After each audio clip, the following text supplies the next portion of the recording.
Let me tell you something, and I'm gonna say this accurately. I see where Jim Jones is coming from. It just took one statement, one brutal bar from Nas, to rip Jim Jones' legend apart. That's correct. One line in the Dipset General is no longer looking so legendary. But here's the true question. Was it just lyrical warfare or a long anger finally erupting on wax? Because what Nas stated was more than simply an insult. It was a surgical strike, a phrase so cold and dismissive that even the OGs in Harlem whispered, "Yo, did he really say that?" Jim isn't taking it well. Sources claim he's been sliding behind the scenes, blasting back in Instagram lives, avoiding interviews, even concerts are being canceled. And now rumors are spreading. Tensions between record labels, internal squabbles, and yes, possible legal action.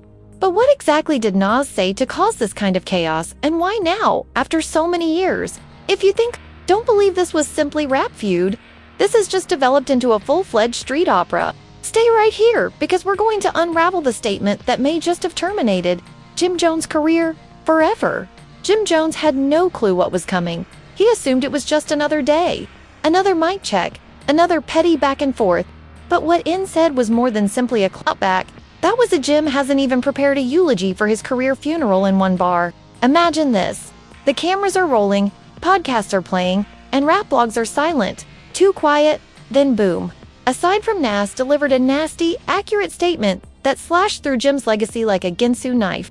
Only one sentence, and the internet began murmuring, did Nas really kill Jim Jones in a single breath?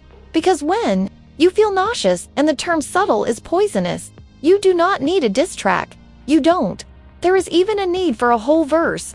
You simply drop a calm, measured shot and suddenly blocks on fire. Now people are cleaning old Jim footage like it's a murder scene. Footage memes are stacking up like eviction notices. With cruel remarks and Jim, the radio is quiet. And let us not pretend as if we are spanking new. This isn't the first time. Jim has been brave with his remarks and received a smack from karma. Remember when he attempted to make Nas irrelevant? Like Mr. Illmatic did not develop the template for half of these fellas' culture.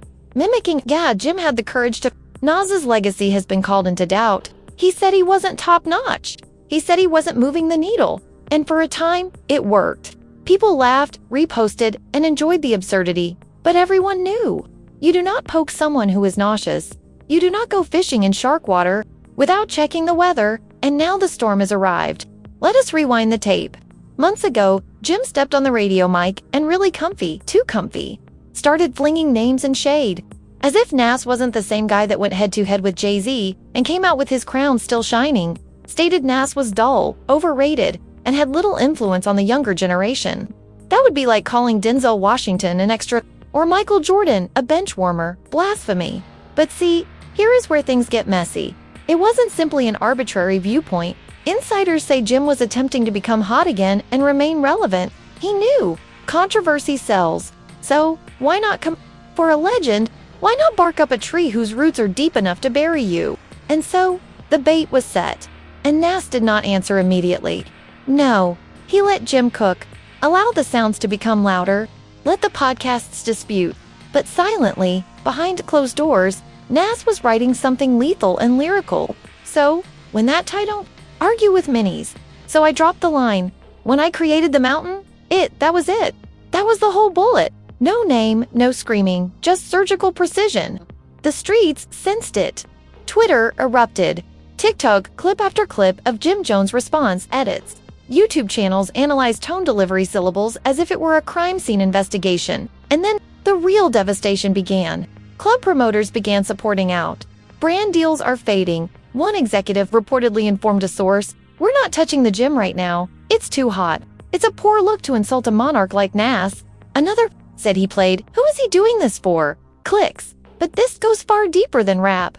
This is about heritage, respect, and money. Culture. Nas is hip-hop royalty. Jim may have had a moment, a movement, but nausea is the moment. Always has been. Always. Will be. And fans are catching on quickly. Comments such as Jim Jones ought to apologize to the culture? That is what happens when a deity is tested with a GD. People aren't holding back.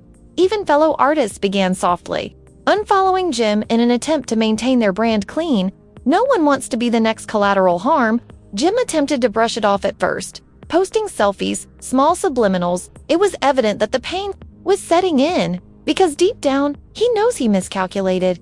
He didn't just poke the bear, he stepped into the jungle, smacked it in the face, and lighted a match. Now, this is when things take a wild left turn. A leaked group chat, apparently. From inside, Jim's own staff began making rounds. In it, someone allegedly says, "Yo, why did Jim go after Nas like that? We are not ready for poetic warfare. This is not Dipset versus the Locks. It's Nas." Another post stated, "We told him to chill.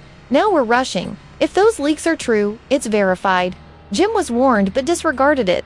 This makes as if that wasn't enough. There's fresh footage began circulating online. Video from a backstage function where Jim's crew, a guy in the background, looked tight and plainly worried. With phones blowing out, mutters, "He should not have spoken it. Not lying, but more gasoline." And the most odd twist of all is that a big documentary team working on a Dipset project has suspended production indefinitely. Why? They claim the brand "One Line from Nas" is presently in jeopardy. It's impossible to imagine such a massive media campaign while Jim's quiet becomes louder. Nas is out here smiling on red carpets, dropping poetry, and playing chess. Not affected, touched, or disturbed, because when you're a legend, you don't react, you develop. And when you speak, the world listens. You know what, Welder? Rumors reportedly say that numerous high-profile rappers, industry titans, are developing a Nas homage cipher to remind the world who established the standard. And guess whose name isn't on the invitation list? Mr. Jones. There's a surge of memes going around. Imagine Jim Jones peering into distance with the comment, "When you realize Nas ruined your summer with a savage, brutal, and hilarious haiku." But this isn't just about a rap fight. It's about witnessing a guy mortgage his career for a headline and lose everything. And the worst of all, Nas didn't even flinch, didn't raise his voice, didn't write a tweet, simply drop that one bar and let the culture does the rest. But it does not end there. And just like that, the room became cold. Jim Jones froze like someone he had just disconnected his microphone, his confidence, and his whole rap library all at once. You could see it, an uneasy shift in his seat. That hard jaw clench. Man was attempting to play it casual. However, his spirit had just packed a duffel bag and departed the premises. Do you respond when the guy you've been sneaking dissing for years ends you in a sentence? One phrase, a surgical attack. Nas did not yell, flex, or even raise his voice. He casually dropped that phrase like a seasoned mafia leader giving commands over dinner. Twitter, my baby. Twitter changed into a crime scene. There were bots everywhere, and others were tweeting, "Rip Jimmy," as if the guy had truly died. Memes coming in from everywhere. Someone shared a video of a coffin doing the Harlem Shake with the caption, "Jim's career fighting to survive after Nas eat him." Another A user commented, "Jim just got curb stomped by a thesaurus in shoes." And the wild? This wasn't even a diss tune. Nas didn't go to the studio. He didn't need a rhythm. He just needed a chair, a microphone, and some facts. But wait, let's go back because some people still don't understand why this struck so hard. This was more than simply music. Personal history. This was Harlem versus Queens, street hustling versus poetry. For many years, Jim had been prodding the animal, firing little bullets, claiming Nas wasn't outdoors, wasn't significant, wasn't even inside. People's top 10 no longer exists. All of the heated discussion has given way to stillness. That is the risk of underestimating someone who has never raised their voice to murder you. What's even more bizarre is that Nas didn't stop there. He also rotated the lens. When asked why everyone is so focused with being authentic in hip-hop, most rappers can't even be honest with themselves. He added, "These fellas stroll, walking about with golden chains and paper soles, shiny on the exterior, but hollow, where it counts." Oh my gosh! Was he? Are we still talking about Jim? Probably. At this time, everyone in the room began checking their reflections. Jim, the male, seemed to be preparing to pull the fire alarm simply to get away. A member of the crowd said, "You could feel the tension change like a courtroom after a guilty conviction," as if the air itself understood it needed to remain silent for this execution. And here's the strangest part. Jimmy had been planning for this moment. He'd been giving it was more than simply a clapback. Hip-hop pays attention when Nas talks. Thus, this is a confession from the culture. Even if you despise the guy, you know he's constructed from something genuine. Let's speak about what occurred. After the interview aired, Jimmy attempted to reply. The poor man went on Instagram Live like a wounded soldier, attempting to show he's still alive. He was ranting, pacing, and clapping his hands, As if the louder he got, the less embarrassed he said, "I don't care what Nas says.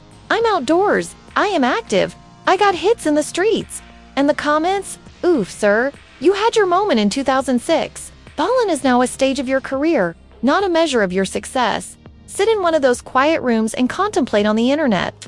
Jim's support following, as devoted as it is, was brutal. Nobody likes to defend someone who is just folded on national television as a lawn chair. And here is where it gets darker, because the blog began investigating, old interviews reappeared, people began uploading receipts from previous beefs Jim attempted to pick with Jay-Z, with Pusha T, with pretty much everyone who had bars sharper than a butter knife. Suddenly, the pattern became evident. Jimmy wasn't attempting to advance hip-hop, he was trying to provoke legends, expecting that the limelight would eventually settle on him. Again, the old meet your way to relevancy playbook. However, you cannot play chess with someone who has already made 3 moves. Nas understood precisely what Jimmy was attempting to achieve. Instead of feeding the ego, he shattered it. And just when you thought things couldn't get worse, radio programs began ridiculing Jim on air. Charlemagne the God remarked, "Jim Jones tried to go nauseous and got a history lesson in the jaw." Ibro said, "This isn't 2005. Respect your elders, or be humiliated." Even Flex, who used to ride hard for Dipset, sent a cryptic tweet that said, "There's layers to this. You could feel the tide change." The industry, as sluggish as it might be at times, I heard the gunfire. More importantly, they observed who had survived, because this is the unvarnished truth. This wasn't simply a clapback, this was Nas reminding the whole game who still had the pen. The hardest thing for Jimmy was that he had no backup plan, no hit song, no viral freestyle, and no social or publicity stunt designed to spin headlines. Bravado was all he had left. Does not stream properly. However, there were unsubstantiated murmurs that Jim sought to contact several people behind the scenes, attempted to induce nausea during a call, maybe hush it up, or spin it as if it were merely competition. But from what we were hearing, but Nas was not responding. And really, why would he? When you stop someone's momentum with a single phrase, there's nothing left to talk. But don't worry, this isn't over, because just as you think the storm has ended, a new front sweeps in. And guess who joins the discussion next? We'll go into that next. Because what occurred next included more than simply Nas and Jim. It brought in a whole new name.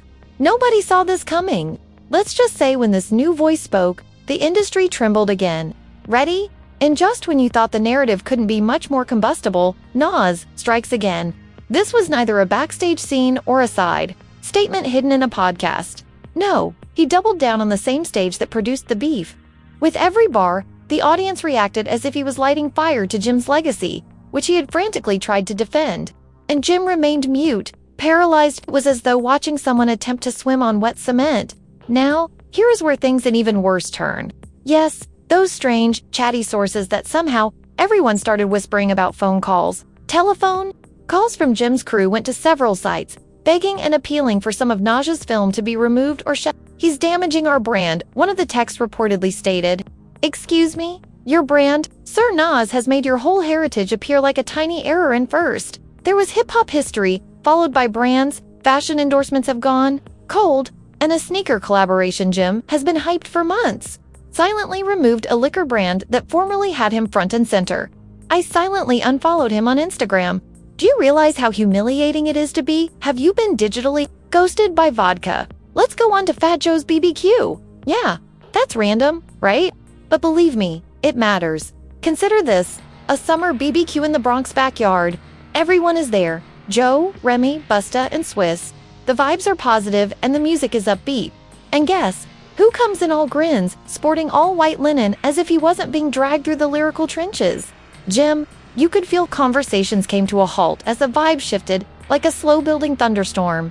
Plates stopped midway, and even the DJ halted, uncertain whether he should replace the tune. The dagger Nas was already present, and the guy, he didn't even flinch. He merely lifted his glass and toasted the event like a mobster. At a peace pact, and let out a cool "nice to see you, Jim." You could cut the tension with a broken record issue. And let's not even go into what transpired. Later that night, someone, whose name rhymes with Beak Blills, shared a private film of Jim in a studio, pacing frustratedly, slamming his hat on the table, shouting, "I never should have gone for Nas. That guy is thine Timberlands." The devil makes a complete confession, as if it were a but. It doesn't end there. Since the supporters have, spoiler alert, They are brutal. Comments beneath Jim's recent postings, a battlefield. One user wrote, Jim Jones was the first rapper to commit suicide live on video. Another piped in, you should have simply